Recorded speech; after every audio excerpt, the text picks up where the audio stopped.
Andai dibolehkan makhluk sujud ke makhluk, maka istri yang saya perintahkan sujud ke suaminya, bukan ayah, bukan anak ke ayahnya, istri ke suaminya. Itu. Pilihan ibu selama ada suami tidak ada, kecuali ibu patuh mengabdi saja pada dia, karena semua ditanggung dia. Nafkah dia tanggung, dosa dia tanggung. Ibu masuk surga, tanggungan dia juga. Itu. Begitu hebatnya ya seorang suami itu. Jadi ibu rendahkannya. Tu maka ibu mengecek, tak boleh tinggi darinya suaranya. Ya tu. Banyak tanggung sadonya ibu tu. Tu contoh Nabi Adam tu ha. Nak kecek ibu lama rasa hidup baliknya patang ke lah sanang kalau saja. Silakan Pak. Mengenai pakaian sekarang kita lihat.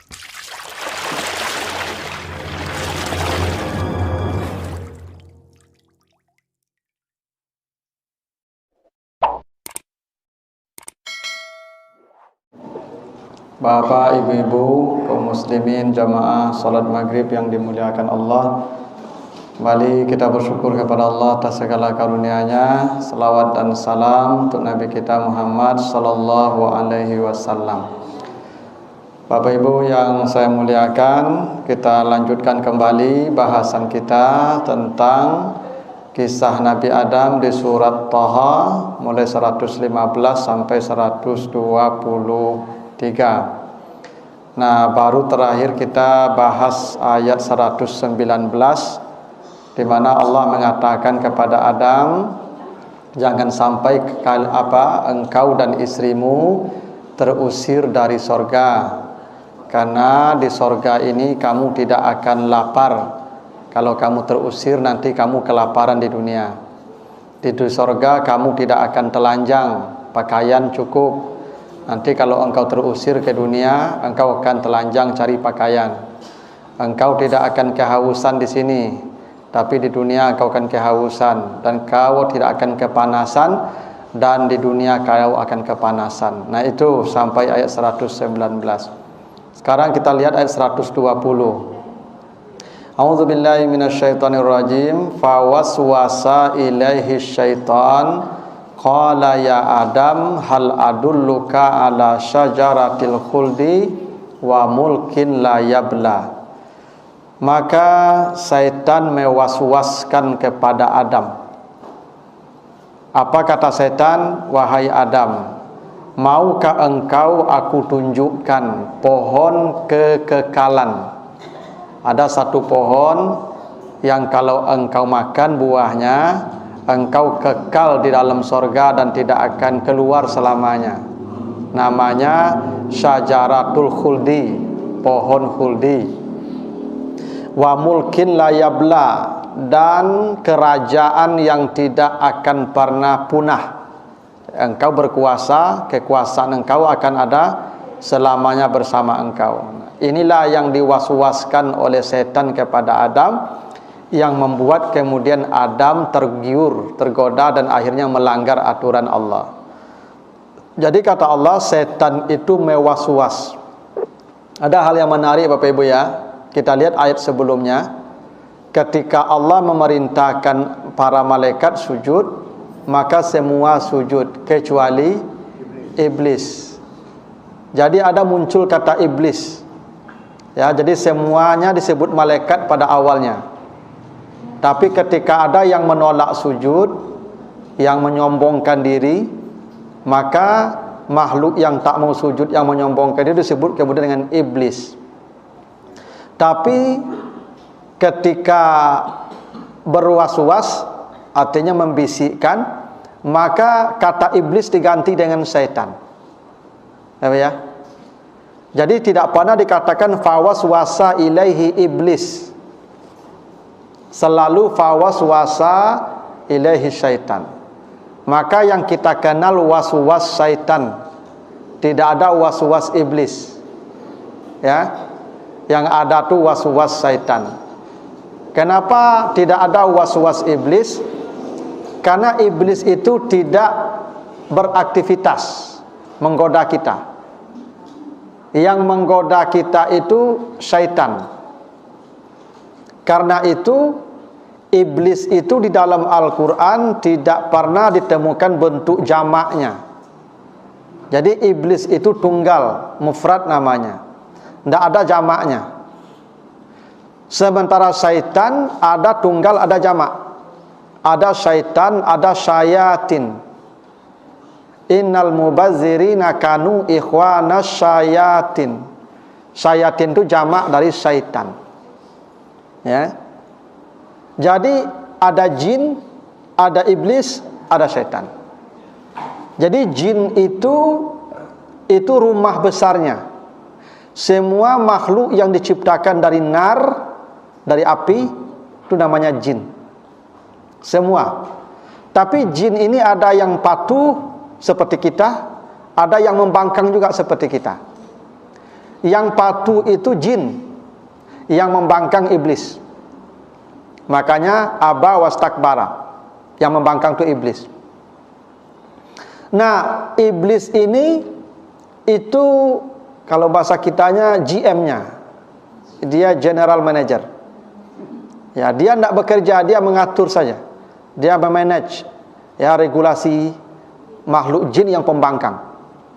Pasukannya itu namanya syaitan. Maka ada namanya junudu iblis, pasukan iblis. Di surah Asy-Syu'ara itu ya, ada pasukan iblis ya, diceritakan mulai ayat berapa, ayat 200 ya, 200 sampai 222. Itu cerita tentang pasukan iblis, syaitan ya, toh? Hal unabbiukum alaman tanazzalu syayatin. Itu pasukan iblis, syaitan. Jadi syaitan itu pasukan iblis. Jadi iblis itu apa, jenderal besarnya. Dan dia mengatur regulasi. Setan yang mewas-was manusia. Nah, yang mewas-waskan itu setan. Dan dialah yang bekerja. Itu makanya kita berlindung dari setan. A'udzubillahi minasyaitonir rajim. Kita tidak berlindung a'udzubillahi min iblis. Tidak, karena iblis tidak bekerja. Yang bekerja itu anak buahnya setan. Karena yang bekerja setan, maka kita berlindung dari Allah dari setan. Karena dia yang aktif. Kira-kira begitu. Nah, itu kenapa fawaswasa ilaihi syaitan. Ya, setan mewaswaskan kepada Adam. Was-was itu Bapak Ibu artinya lintasan fikiran. Dia tidak terdengar, tapi ada lintasan yang muncul di pikiran kita, itu was-was. Misal, Bapak Ibu baca Quran, dan nampak Quran lah kamaduk ke Quran tu, abikulah sudah isa seh. Itu was-was. Menunda kebaikan yang harusnya sudah kita lakukan itu namanya was-was. Dan kita tidak sadar kalau itu was-was. Kan sering begitu tuh Pak. Awak lah tajago jam ampe Pak. Itu dicari jam ampe, alai sajam 5 talilah. Sabanta laila itu namanya was-was. Ya. Jadi itu kenapa Bapak Ibu kalau terjadi was-was maka segera lakukan lawan dari itu. Bapak Ibu baca Quran, lalu kecek perasaan awak, bekolah sudah isa, baca capek. Lawan tu capek. Jangan sudah isa turian, sekarang baca. Kalau Bapak Ibu la taraga wa sedekah tu kecewa, habis lah sedekah hari itu. Itu cara melawan was-was. Karena setan itu kita tidak sadar kalau kita was-was. Ya. Halus. Ya, itu namanya was-was. Rasanya kita yang bicara, paling tidak kita itu, dia yang bicara itu. Ya. Tapi ada hal yang menarik Bapak Ibu. Apa hal yang menarik? Ketika Nabi Adam sendiri di sorga, di ayat 120 ini, fawaswasa ilaihi, waswas ilaihi, setan mewaswas kepada Adam itu pakai ilaihi. Coba baca nanti Al-A'raf ayat 20. Al-A'raf 20. Ketika Nabi Adam bersama istrinya Hawa, maka Allah berkata fawaswasa lahumas syaitan. bukan ilaihima tapi lahuma. Beda Pak Ibu, beda preposisinya ya. Kalau dia Adam sendiri, waswasa ilah. Kalau dia dengan istrinya, waswasalah. Dia sama artinya kepada. Tapi giliran anak cucu Adam, bukan ila, bukan li, tapi fi. Allazi yuwaswisu fi sudurin nas. Jadi dalam Al-Quran itu Ibu, kata waswas ada 3 preposisinya. Ada waswas ila, ada waswas la, ada waswas fi. Beda 3 itu Ibu. Kenapa ketika Adam sendiri waswas ila? Kenapa Adam dengan istrinya waswas la? Kenapa manusia anak cucu Adam waswas fi? Artinya sama-sama membisikkan kepada. Tapi kata kepada itu bisa ila, bisa fi, bisa li, bisa fi. Apa bedanya? Ila itu menunjukkan makna jauh. Jadi ila itu maknanya jauh. Maka waswasa ila itu artinya setan dan Adam itu masih berjauhan. Ya. Jadi ketika Adam sendiri itu setan dan Adam itu jauh. Karena setan agak kurang berani dengan Adam sendirian. Agak takut, agak sagan je setan dengan Adam sendiri. Tapi begitu Adam sudah dengan istrinya, diganti menjadi la, fawaswasa lahuma. Kenapa lahuma? Karena Adam dan istrinya ketika dia sudah berdua, setan lebih dekat kepada mereka. Jadi setan ini, nak apa? Tolong tanang duduk ya. Terkadang ibu-ibu di belakang. Gitu. Tanang duduk ya. Agak ke depan duduknya. Gitu. Kenapa waswasa lahuma di situ? Ketika Adam dengan istrinya, untuk menunjukkan ketika Adam sudah bersama istrinya, pekerjaan setan lebih gampang. Ketika Adam sendiri, pekerjaan iblis setan itu lebih rumit. Tapi bersama istrinya, pekerjaan setan lebih ringan. Karena ibu atau istri itu bisa jadi agen setan. Jadi ketika seorang laki-laki dengan istrinya, setan lebih gampang bekerja Pak, karena bisa menggunakan istrinya untuk menggoda. Setan kalau tidak bisa mewaswaskan secara halus, dia akan kasar datang kepada orang tadi lewat istrinya. Jadi kadang-kadang istri kita ini Pak, bisa jadi media setan. Contoh Nabi Ayub. Bisa. Nabi Ayub tidak mempan setan menggodanya ketika sakit. Siapa yang didatangi iblis? Setan, istrinya. Istrinya lah yang memaksa Nabi Ayub untuk berdoa minta sehat. Hingga ketika istrinya berkata, "Ya suamiku, berdoalah engkau minta sehat, engkau Nabiullah. Udah lama engkau sakit, berdoalah sehat." Apa kata Nabi Ayub ketika itu? "Inni masani syaitan." Ya Tuhan, setan sudah datang. Memang istrinya yang bicara, tapi sesungguhnya setan itu yang menggunakan jasa istrinya. Itu makanya laki-laki ini ketika tidak punya istri banyak kuat. Ketika punya istri banyak yang tergelincir. Ambo tidak mencari orang yang korupsi itu Ibu, ya, orang single. Selalu yang korupsi itu yang punya istri. Dan istrinya kok yang, mohon maaf, yang hidupnya glamor. Enggak. Dia korupsi itu karena tuntutan itu.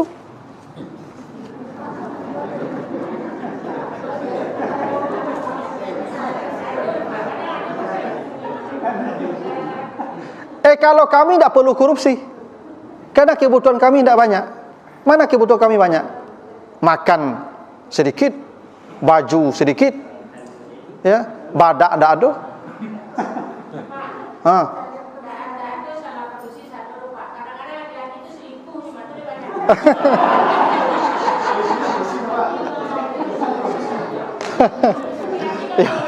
Iya, kalau selingkuh tu yo salah pak tu mah.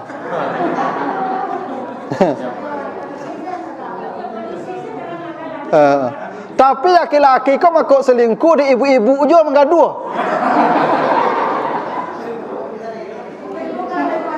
Coba ibu kalau ndak buka pintu kami ndak akan masuk lah tu. Enak. Makuk kami masuk kan ibu buka pintu tu. Ibu-ibu je salah. Memang ndak ibu yang salah dah, tapi encik lain. Nya makuk selingkuh tu kan encik lain tu. Kami ko ibu kalau kami gaduh pun ibu, tapi ibu tutup pintu ibu. Tak gaduh selingkuh lah tu. Ya tak? Ni bukanya pintu. Dia masuk kami. Tu makanya ya ketika Nabi Yusuf tak kuat setan itu lewat Zulaiha. Makanya itu Zulaiha itu simbol. Ya, simbol itu. Memang godaan yang paling hebat itu lewat perempuan. Tu makanya ketika Adam dengan istrinya waswasalah.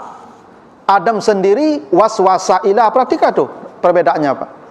Baca nanti Taha 120, baca nanti Al-A'raf 20. Beda tu pilihan preposisinya itu. Jadi memang setan lebih gampang menggoda laki-laki yang punya pasangan. Dia akan datang lewat pasangannya itu untuk menggelincirkan suaminya. No.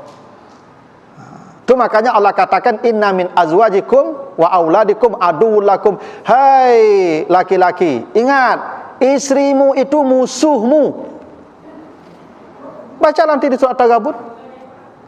Istrimu itu musuhmu. Fahzaruhum, waspadai istrimu.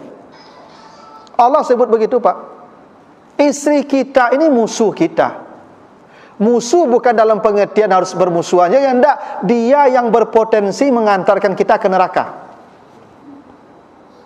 Kalau kita tidak hati-hati, Pak, istri kita itulah yang akan mengajak kita ke neraka itu maka disebut musuh, seperti setan musuh kita.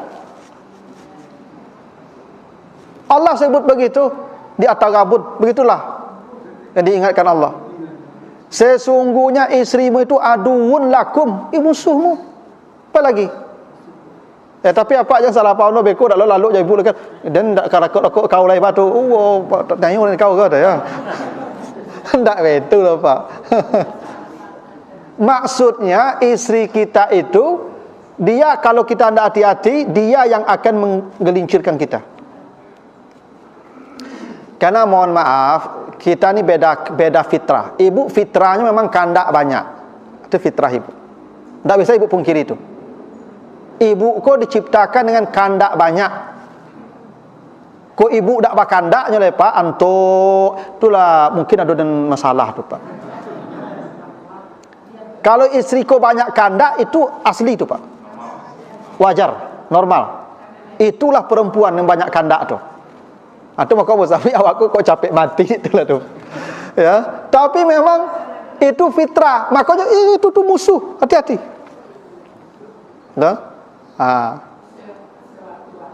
Sewaktu-waktu kan, yang tak seluruhnya. Istri kau kalau tak ada apa, biar tanya apa. Ya tu. Nabi Adam di sorga tak ada istrinya Pak, bingung dia. Seakan-akan sorga tu seperti tak bernilai. Makanya Allah tahu, maka di sorga disediakan lagi bidadari yang banyak. Begitu pentingnya perempuan tu Pak. Sampai bidadari banyak di sana. Itu untuk siapa? Untuk bapak-bapak yang istrinya tidak ada di sana. Karena ibu-ibu banyak ke neraka, mengisi. Oh iya, kan hadis Nabi begitu. Mengisi kekosongan itu ibu ada bidadari. Iya, itu hadis sahih. Kenapa ibu banyak masuk neraka? Itu kan disebut sahabat kan bertanya, betul dia protes sahabat, ya Rasulullah, kenapa perempuan banyak masuk neraka? Apakah mereka tidak taat kepada Allah? Kafirkah mereka pada tidak. Mereka taat, ahli ibadah, salatnya berjamaah, majlis taklim untuk sabantai itu pokoknya baca Quran, pokok ibadahnya. Apa masalahnya? Yakfurnal ashir. Mereka gampang melupakan jasa-jasa dan kebaikan suaminya. Nabi berkata ke sahabat panggil, "Lau ahsanta ila ihdahunna dahra." Allah Nabi sebut begitu. Andai kalian berbuat baik pada istrimu seumur hidup, semua kehendaknya kau penuhi, apa yang diminta kau kasih, kemanapun dia ingin pergi kau bawa, seumur hidup kau berbuat baik padanya. Summa ra'at minka syai'an, lalu ada kandaknya cie dak lapih, cieknya pak, tertunda kandaknya dia awak. Apa kata perempuan itu? Langsung kata Nabi, ma ra'aitu minka khairan katun, engkau tidak pernah berbuat baik kepada saya. Itu aslinya ibu-ibu. Minta beli jilbabnya pak, kecik awak bisu lah cak, sekali becak. Lupunya 20 tahun sampai 10 tahun tu pak. Tu ibu-ibu cutu. Ambo tak curhat juga, tapi saya menyebutkan begitu karakter ibu-ibu. Itu yang membuat ibu masuk neraka banyak. Ibu tak tahu kami ini di luar rumah, itu kadang tidurnya di kolong jembatan. Kami sering berbohong ke ibu itu. Ibu kira kami bahagia di luar rumah itu, menderita kami itu. Tapi di depan ibu kami nampak bahagia. Supaya ibu tidak ikut terbebani dengan penderitaan kami itu. Itu yang dilupakan perempuan tu. Tidak sedikit perempuan di hari tuanya kemudian mencampakkan suaminya. Dia lupa puluhan tahun suaminya membiayai hidupnya, membahagiakan dia, menyenangkan dia. Bapak Ibu tahu tak, kami laki-laki tidur di hutan belantara kadang tu, berjuang dengan harimau, dengan ular besar di sana itu, demi untuk ibu. Kenapa dari tua kami ibu buang? Itu yang membuat ibu masuk neraka banyak tu. Kuntung ada pensiun saja kau, kau nak luntan tu leh. Jadi memang begitu. Itu kenapa dikatakan dari aduun, musuh. Karena dia yang menggelincirkan kita tu, karena tuntutannya terlalu banyak. Kalau kita tidak bisa mendidiknya, bahaya tu pak. Itu makanya perintah Nabi, istausun nisaa khairan. Kalau wanita itu bersalah, istrimu bersalah, kau berbuat baik padanya. Jangan kau salahkan dia. Tak bisa perempuan disalahkan pak. Disapu saya tak mungkin pak, jangan disalahan dia. Ibu kalau salah caranya pak, ajak ke mall beli baju. Cara mendidik ibu yang salah tu. Oh kadi kecek kenyok, bu salah kerja ibu mah nyerenginya pak. Salah saya panjang macam ni betul. Enak. Ya betul. Salah saya panjang dan macamnya. Ada batu dan macamnya. Enak. Makanya ibu kau tidak bisa disalahkan pak. Karena kata Nabi kalau dia salah berbuat baik padanya. Itu cara mendidik dia. Ya. Asal babik salah ibu kau oncen piti 1 juta. Sudah. Itu cara berbuat baik. Begitu. Kalau salahkan mana mau dia? Nak mau salahkan dia. Itu. Nah, itu kenapa musuh tadi itu, hati-hati. Gitu Pak. Itu kenapa Adam dan istrinya ketika berdua, waswasa lahumas syaitan. Ketika Adam sendiri, waswasa ilahi, Adam dan setan berjarak. Ketika Adam berdua, setan makin dekat. Tapi ketika anak Adam kita ini, yuwaswisu fi sudurinas. Tidak ilah, tidak la, tapi fi. Fi itu maknanya bertempat, ni fi namanya. Nih, Allah, ni fi namanya. Fi itu maksudnya di dalam. Di dalam, fi itu di dalam. Artinya setan itu lebih dekat lagi kepada kita daripada kepada Adam dan Hawa. Bahasa kasarnya, Adam saja yang jauh dari setan, selesai. Apalagi kita yang sudah ada dalam diri kita dia. Setan itu sudah bertempat di diri kita, fi. Dulu Adam ilah. Adam dan setan yang masih berjarak saja bisa tergelincir, apalagi setan yang sudah ada dalam diri kita. Siapa yang bisa menyelamatkan kita lagi itu Pak Ibu? Tidak ada. Maka mustahil manusia selamat dari setan. Mustahil. Karena setan sudah berada dalam diri kita. Adam saja masih di luar, masih jauh, dapat juga. Apalagi kita yang sudah bertempat di hati kita dia. Itu kenapa tidak ada yang bisa menyelamatkan kita di waswas setan kecuali hanya Allah. Itu kenapa kita isti'azahnya setiap hari itu. Auzubillahi minasyaitonirrajim. Kenapa? Kalau kita ingin memenangkan pertarungan melawan setan, kita dekati saja pemiliknya. Ibu kalau tidak mampu melawan anjing yang buas itu, anjing yang galak itu, yang apa itu? Anjing yang itu. Ya, Jangan ibu lah jangan pak lawannya lah.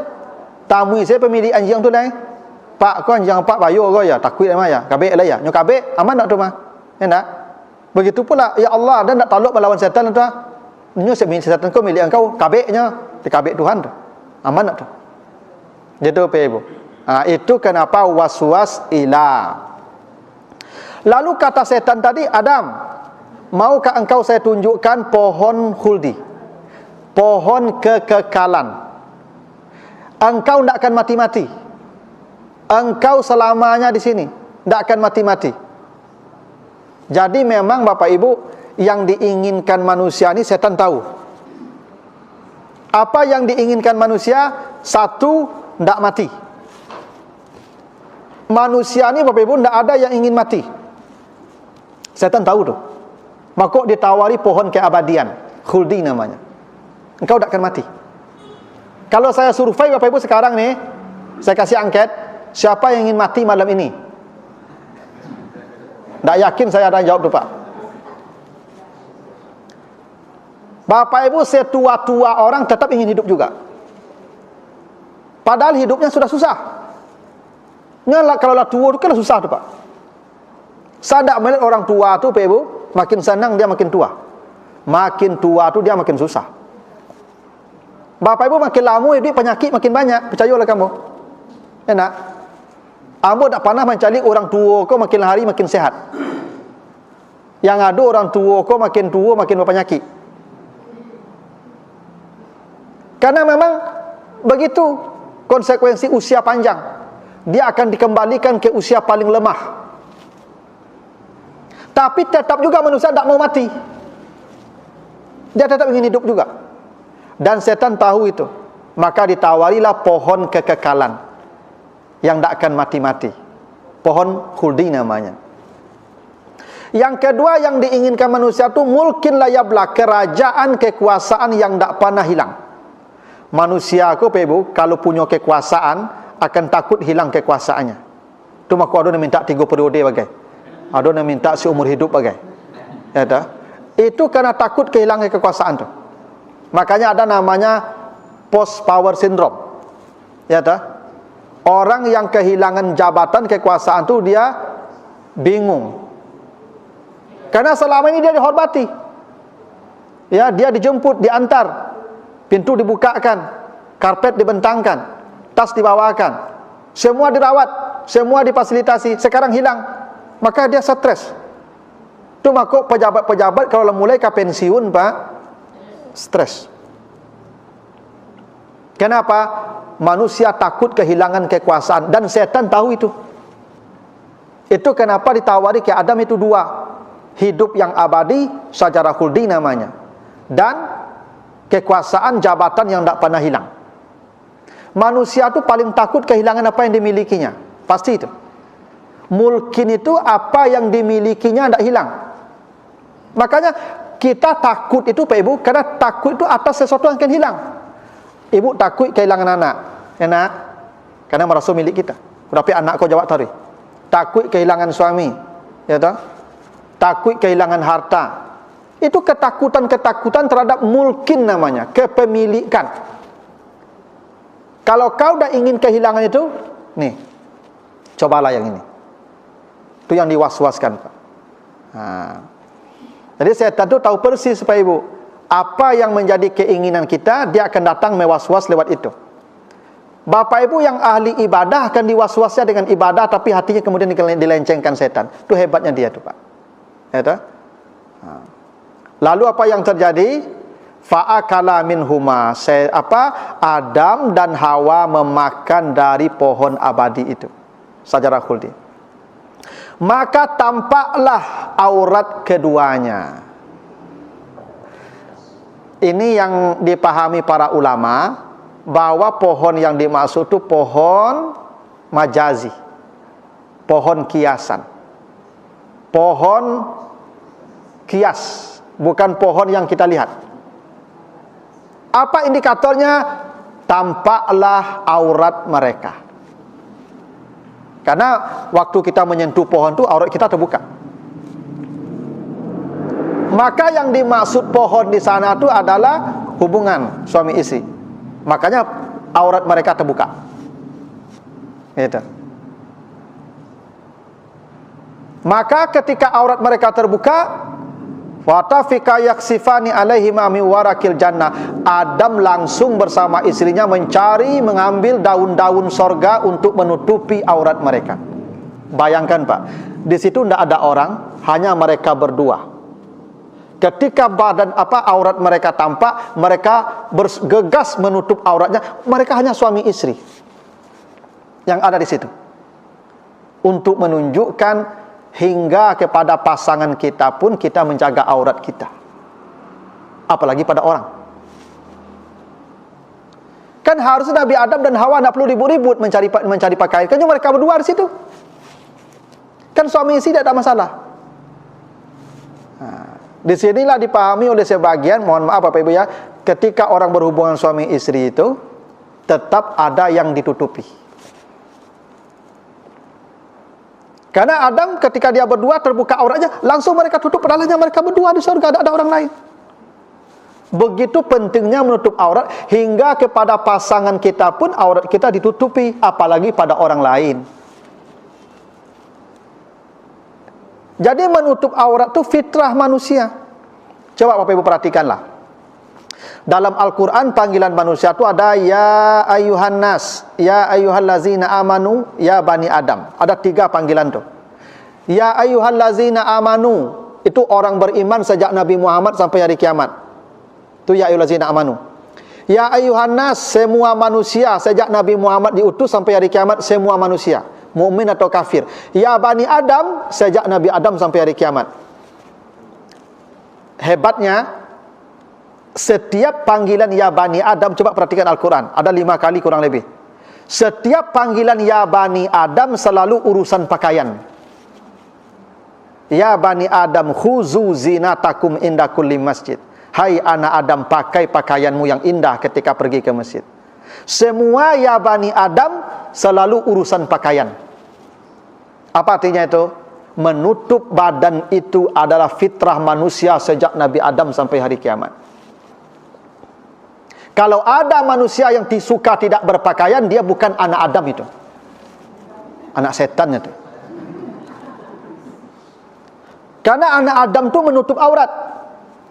Karena bapak kita, nenek moyang kita, Nabi Adam di sorga, ketika aurat mereka terbuka, mereka hanya suami istri, tetap mereka cari daun-daun sorga, agar aurat mereka tidak dilihat oleh pasangan mereka, bukan orang lain, pasangan dia. Begitu perkara menutup aurat ini pentingnya. Maka kalau ada manusia yang suka menampakkan auratnya, pasti dia bukan anak Adam. Pasti itu. Karena kalau anak Adam ini ciri-cirinya seperti perangai kakek moyangnya. Dia segera menutup aurat. Bahkan Bapak Ibu, kalau Bapak Ibu baca Al-Quran, baca kamus, yakhshifan, Allah bukan mengatakan yughati, yalbis, tapi yakhshifan, khasaf. Khasaf itu tutup yang tebal. Itu makanya gerhana matahari, gerhana bulan disebut khusuf. Gerhana bulan itu disebut khusuf. Kenapa gerhana? Karena gerhana itu tutupnya tebal. Kalau tutupnya tipis, tidak gerhana. Makanya ada salat khusuf namanya, salat gerhana. Kapan gerhana? Karena bulan tertutup oleh tutup yang tebal. Jadi manusia menutup auratnya Nabi Adam yakhsifan, dengan tutup yang tebal, bukan tutup yang tipis. Ada orang menutup auratnya tapi tipis, tidak yakhsifan namanya itu. Yakhsifan itu menutup dengan tutup yang tebal. Makanya banyak juga orang, kata Nabi, kasiat ariyat, dia berpakaian tapi telanjang. Banyak itu. Dia berpakaian tapi seperti telanjang, karena kita melihat juga tubuhnya. Makanya pakaian-pakaian senam itu cari itu. Yang bersepeda itu, Masya Allah tuh Pak. Saya heran, ada suami membawa istrinya rombongan bersepeda dengan pakai begitu. Di tengah laki-laki banyak, dia pakaikan istrinya pakaian begitu, lalu mengayuh sepeda sama-sama. Bayangkan bentuk tubuhnya, Pak. Itu isi dayus, suami dayus itu. yang Allah haramkan surga untuk orang itu. Suami yang tak ada rasa cemburu di hatinya. Ada suami senang melihat istrinya ditonton orang dengan pakaian minim begitu. Itu dayus namanya itu. Ya, Allah haramkan surga untuk laki-laki begitu. Itu, Pak. Ya. Nah, itu kenapa yakhsifan. Karena yakhsifan itu tutupnya tebal. Makanya ibu-ibu kalau berpakaian memang tebal tutupnya. 3-4 lapis. Memang begitu aturan berpakaian. Ya toh? Jangan tipis. Ada ibu ada daster lalu kalau rumah. Nyamuk kain di pagar tu. Daster tu tipis tu ibu. Nampak lekukkan badan ibu tu mah. Ya toh? Tak boleh begitu. Jangankan ke orang lain, ke pasangan pun ada ya aturannya berpakaian itu. Nah, wa asa Adam rabbahu fagawa. Kata Allah, Adam bermaksiat kepada Tuhannya dan dia berbuat gawa. Ya, berbuat dosa. Gawa tu jadi bahasa Indonesia gawat. Ya. Jadi dulu kan pernah saya katakan Adam itu lupa. Dia lupa dengan aturan Allah. Walaupun Adam lupa, Allah tetap menganggapnya asa, maksiat. Adam lupa tapi dianggap maksiat. Umat Muhammad enggak, kalau lupa tak ada maksiat. Karena untuk umat Muhammad turun surah Al-Baqarah terakhir itu, Rabbana la tu'akhizna in nasina. Ya Allah, jangan kau kasih kami dosa kalau lupa. Nabi Adam lupa, fanasiya. Walakat ahidna Adam min qablu fanasiya, kata Allah. Adam lupa dengan janjinya, tapi lupanya Adam, kata Allah, asa, itu maksiat. Hebatnya umat Nabi Muhammad, Pak Ibu. Kita lupa tidak dihitung dosa, Pak. Nabi Adam lupa dihitung dosa. Maka kurang rahmat apalagi Allah kepada kita ni, Pak. Ya. Tidak sedikit maksiat yang kita lakukan karena lupa, tapi oleh Allah tidak dihitung dosa. Karena turun Al-Baqarah ayat terakhir itu. Itu kenapa Nabi bergembira. Kenapa Nabi gembira? Kata Nabi, turun ayat terakhir Al-Baqarah itu saya gembira. Kenapa? Umat saya tidak akan dibebani dosa kalau mereka lupa. Tidak seperti umat lalu. Umat lalu salah, lupa, tetap dosa dianggap, dihitung. Nah. Jadi Adam itu kata Allah asa. Dia bermaksiat kepada Allah dan gawa, dan dia berbuat salah, sesat, gawat. Itu. Ada pertanyaan dulu, Pak Ibu? Nah ya, silakan. Gara-gara puasa kok, tak bangki pengana.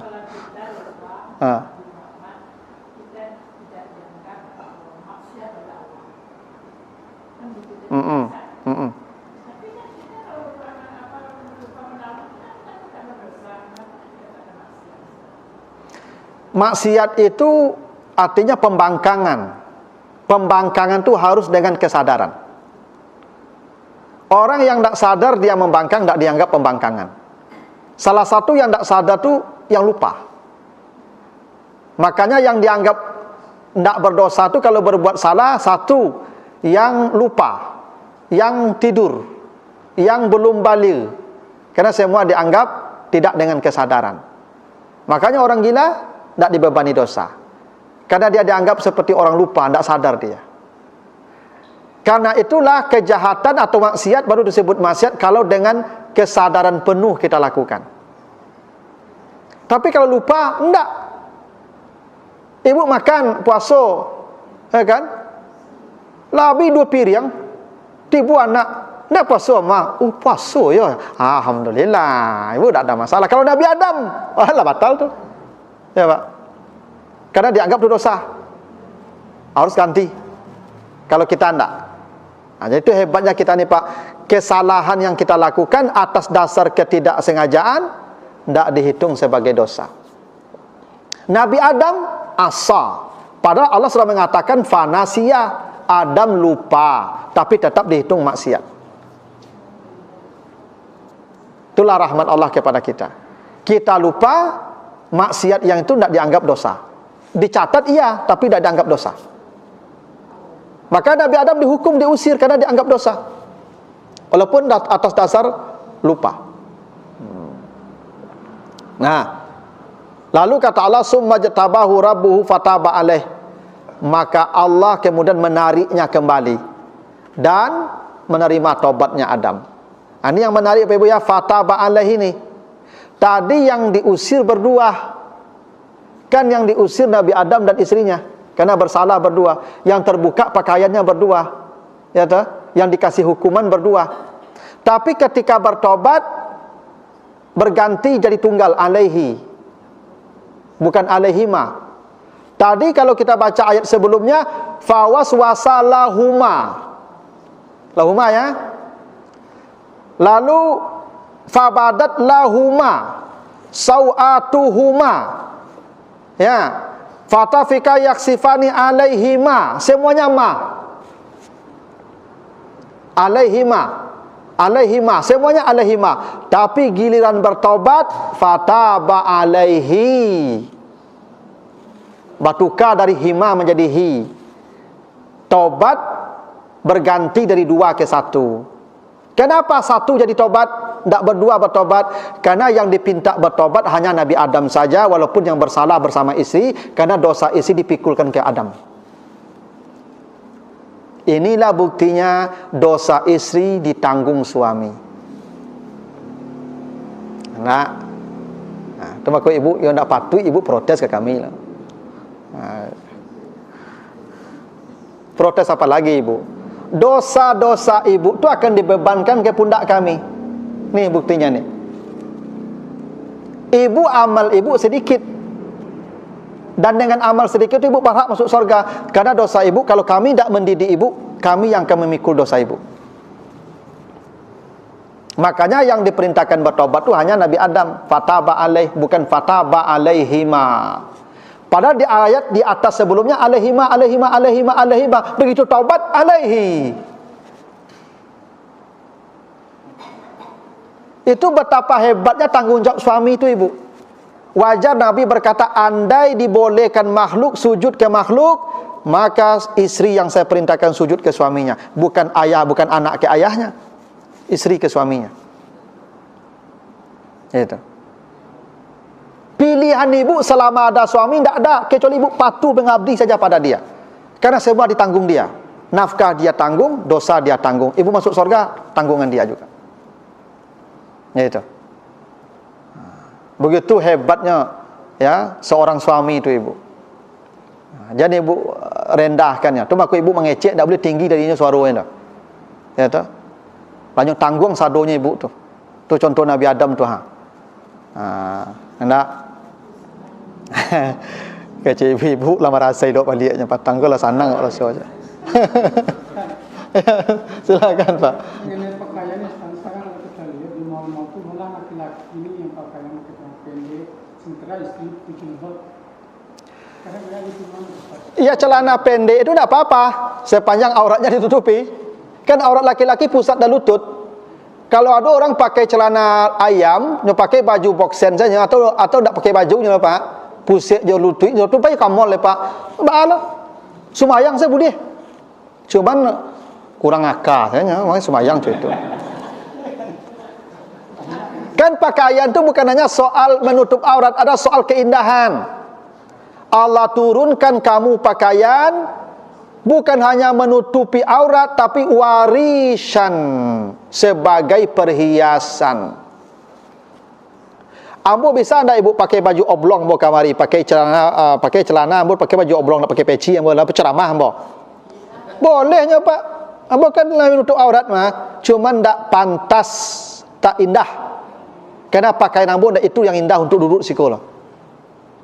Pakaian tidak hanya selalu soal menutup aurat, ada soal keindahan. Kalau begitu indahnya saja, makanya khuzu zinatakum inda kulli masjid, bukan pakai pakaianmu masuk masjid, pakai perhiasanmu ketika ke masjid. Perhiasan itu cari pakaian yang indah ke masjid. Itu maksudnya. Kalau ibu-ibu memang auratnya begitu. Tak boleh tampak kecuali muka dan telapak tangan. Lebih dari itu wajib tutup.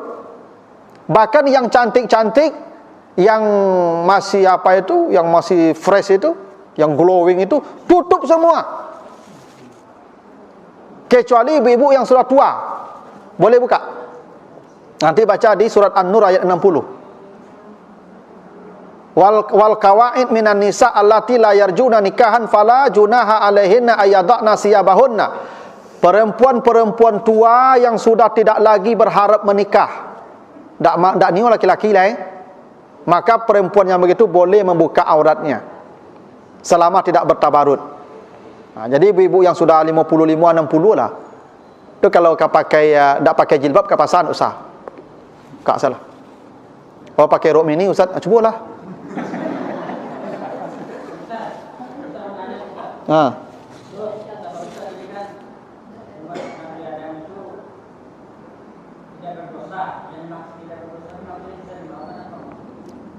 Anak cucu Nabi Adam.